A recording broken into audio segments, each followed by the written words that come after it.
At samantala, tanggap tayo ng report. Mayor ng Mauban, Quezon, sinampa ng kasong grave abuse of authority sa ombudsman.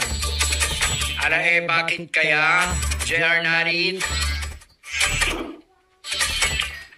Yes, Reggie, good morning. Nagpasakulo ang 19 na barangay kapitan sa Ombudsman na sinampa ng kasong grave abuse of authority ang municipal mayor ng Mauban, Quezon at lahat ng miyembro ng Sangguniang Bayan dahil sa pagsuspended sa mga barangay chairman sa loob ng 6 na buwan nang hindi dumaan sa formal na pagdinig.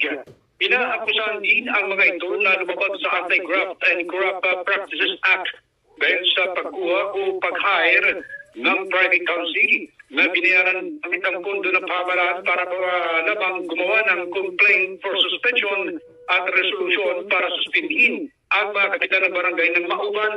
Kabilang sa mga kinasuhan sina Mayor Erwin Dwight Patrana, Vice Mayor Alwin Sardia, SP members Nathaniel Calosin, Abelardo Mandrigue, Michael Jasanta, Raquel Almasin, Yolanda Santayana, Juan Lorenzo Pastrana, Edgardo Ascobresa, Lisa Mandrigue, Julito Espinas at Marlon Luna. Kinasuhan sina Pastrana at dalawang iba pang local officials ng graft dahil sa pag-hire ng private counsel sa utos na rin ng mga opisyal.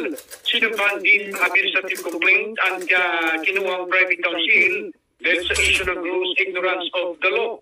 Nakasad sa Commission on Audit o COA, circular at Supreme Court decisions, ipinagbabawal sa mga government entities na mag-hire ng private counsel. Hindi lamang para ipresenta sila sa korte, kundi maging sa lahat ng uri ng legal services, lalo na kung wala na ang utos na ito sa mga tawag ng gobyerno, empleyado na inaakusahan ng pang-abuso sa kapangyarihan.